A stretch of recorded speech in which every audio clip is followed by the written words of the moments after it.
Welcome to a brief but practical introduction to the phonovisual consonant chart. I use these in my teaching. The charts are universal.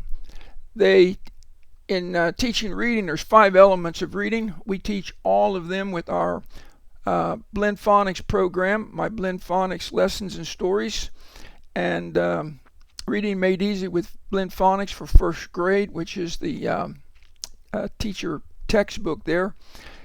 The 5 elements, according to the National Reading Panel of Reading, are number 1, phonemic awareness, number 2, phonics, number 3, vocabulary, number 4, fluency, number 5, comprehension.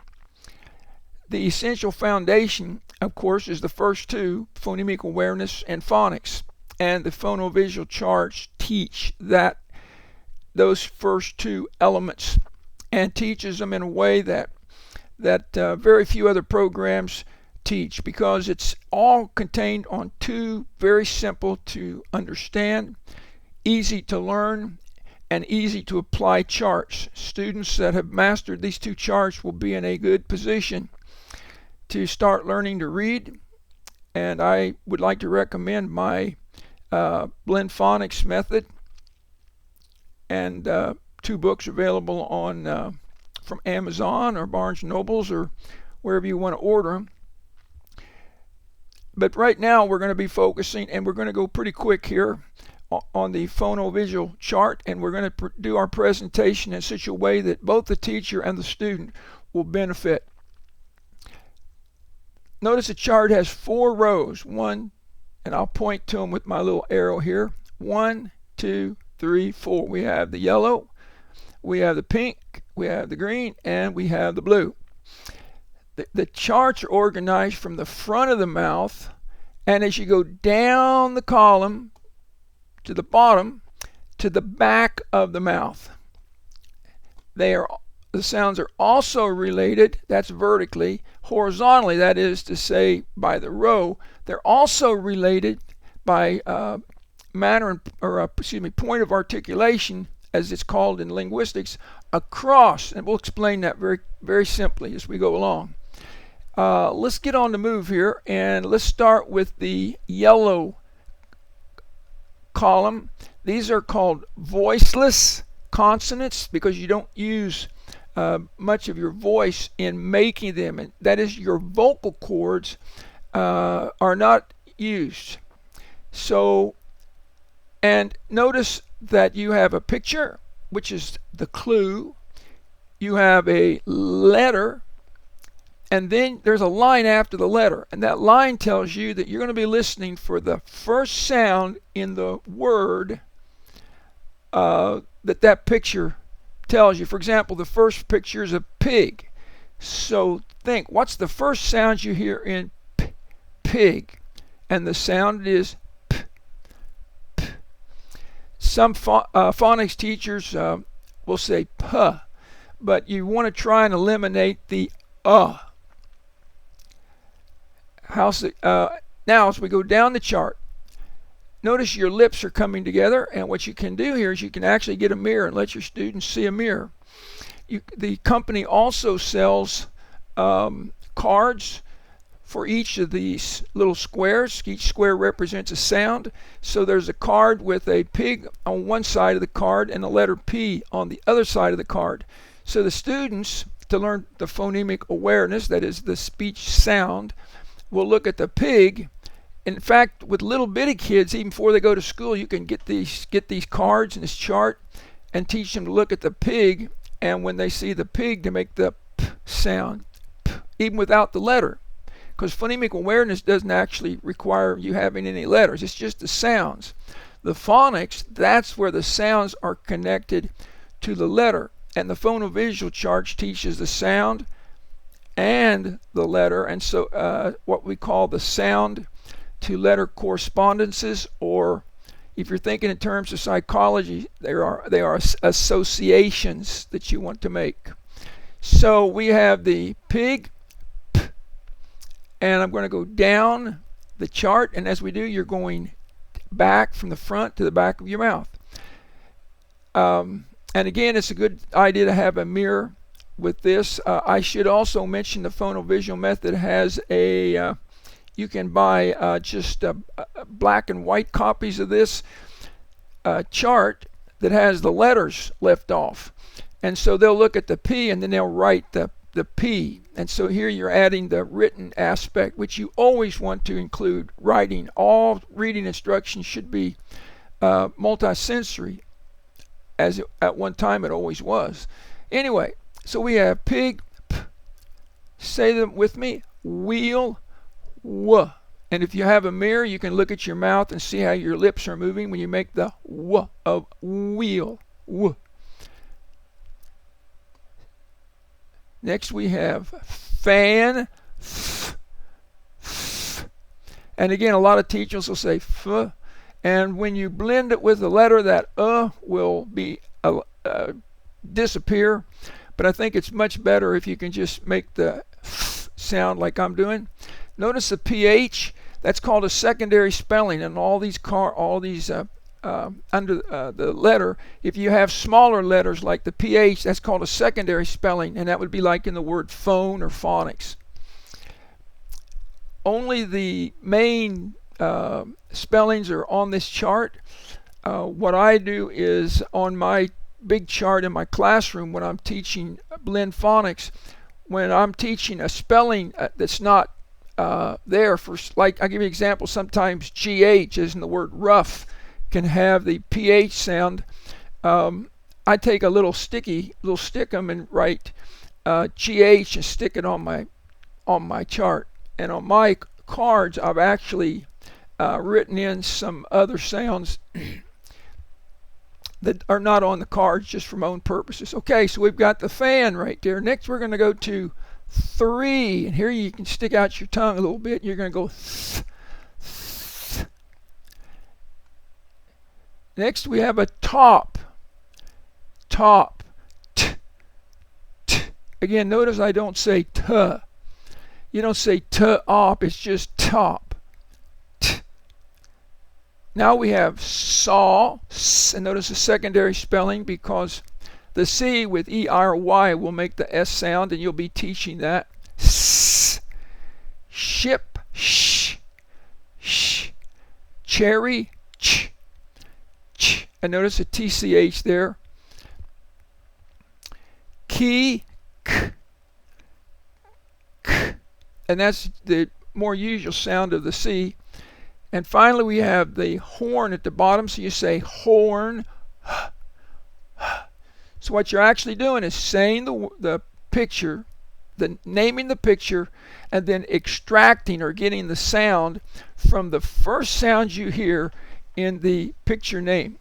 Okay, now we'll pick up a little speed over here, and we're going to do the pink column. Now the difference between the yellow and the pink is the pink, these are voiced consonants. When you say these, you're using your vocal cords. So we have bear, b. And if you have your mirror, you can make the P of pig, p, and the B of bear, b. And you'll notice that your lips come together. There's technical terms for all this. Linguists call these bilabials, but we are not going to go into all that when we're teaching children. And so I'm not going to go into it in any detail on this presentation. So we have bear, b. And by the way, I teach the kids that the B starts with a line, and if you actually look at your mouth, you'll see that your lips make a line going from, in other words, you have a vertical line in the B here, and then a horizontal line when your lips come together to make the B sound. And that'll help them distinguish the B and the D, and we'll look more closer to that in a minute. Next we have wagon, w, w. And again, notice the WH on the left with the wheel is the voiceless sound, w. And then the W, you just add your vocal cords and you have w. Another thing you can do besides mirrors, actually touch your throat when you make these sounds. And the pink, the sounds in the pink column, you'll actually feel your neck, your throat vibrate if you hold your hand there when you make the sound. Next we have a picture of a Valentine, and no, it's not heart. This is V. We want the V sound, so it's Valentine. V. And again, you'll notice the F and the V are exactly alike. The only difference is you're using your voice on the V, and it's good to point this out to your students. Again, students that may have speech problems are going to benefit greatly from this chart. In fact, recently I had a speech teacher walk in my classroom and saw my phonics charts and exclaimed to me, where'd you get our phonics charts? I said, well, those are phonovisual charts. And she said, well, that's what we teach in speech. And so these are really powerful charts in helping children read, but also if they come to you with a speech problem, this will help you to actually help them to fix it, sometimes without even having to go to a speech teacher. Now we have the this. By the way, we have to use the word this because there's not very many objects that you could put in here that makes the sound that the kids actually know. So anyway, so we're going to just use the word this, so they're going to hear the sound. Next we have duck, d, d. And again, notice the T, t, and the D, d, are just alike, except that the D is voiced. Now notice the letter D starts with a circle. And my goodness, please make sure that you teach the children to write the D starting with a circle and not a line. It's a terrible, terrible thing for a student to start writing their D's with a line first and then drawing a circle, because they're bound to confuse the B and the D. Please teach this correctly. Anyway, so we have duck, d. If you need help teaching letter writing, you can use my shortcut to manuscript on my websites, or I also highly recommend the Peterson handwriting method. But duck, d. Next we have zebra, z. And again, notice the S and the Z are just alike, except the Z is voiced. So you have the S, the zebra, z, z. And then notice you have the small s, because sometimes the S makes the Z sound. Students do not usually have problems with that. But now we skip one. By the way, there's 44 sounds in the English speech system, and the phonovisual chart teaches 43 sounds. You could put a ZH under the zebra. You could put a ZH in there for the Z sound, as in treasure, measure, pleasure, but there aren't very many words with that, and so the phonovisual people wisely, I think, left that out, but it is a sound that's used in a very few words, and it's the voice counterpart of the SH. And it was Noah Webster that used the ZH to signify it in his book. Pressing down, we have the picture of a jar, so it's going to be jar, j, ch, j. And it's the counterpart of the cherry there, but it's voiced, j. And the G sometimes has a J sound, in particular with the E, I, and Y, but in English it's not consistent. And we have a whole lesson in blend phonics on where the G makes the J sound. We also have a lesson where the C makes the S sound. So our blend phonics is a very, very complete phonics program. And then the last sound in the pink or voice consonant column is the goat, g, g, a very quick sound, g. Now we'll go to the green column. These are technically called nasal sounds. Nasal meaning coming out of your nose. So we have monkey, and notice all those sounds, the P, the B, and the M, are made with your lips. So you have pig, p, bear, b, and monkey, and the difference is the M comes out your nose. Then we have next is the nest. I'm pointing at it here. You should be able to see it on our little video. The nest is the sound, again nasal, And if you look at the, if you go all the way over to the T, you have a T. Make the sounds with me. You have a T, D, and these are called alveolar sounds because your tongue's touching the roof of your mouth. And so the T is voiceless, the D is voiced, and the N is coming out your nose. But they're all related, which is one of the linguistic organization of the chart. Miss Smith tells us is the strong point of this chart. And then we go down, we have a swing. Notice now we have a line at the beginning of the two letter, the NG, showing that we're listening to the ending. Swing. Tell your students to listen to not the front, but to the end. We're not listening to the ts, but to the at the end. Swing. And there's a secondary sound, and we have two lessons on those two sounds in blend phonics. The column now to the right, the blue column, these are what we're just going to call the other sounds. There are technical terms for these, but the first one is queen, qua, qua, and it's in this row because you have the WH and the W is the W sound, and then here you have the K and the W, so it's going to be the qua sound, and so it logically fits there. Going down, now we're going to look at the word leaf. Leaf. It's an interesting sound because your tongue is touching the same place you touch the roof of your mouth for the T, the D, the N, and the L.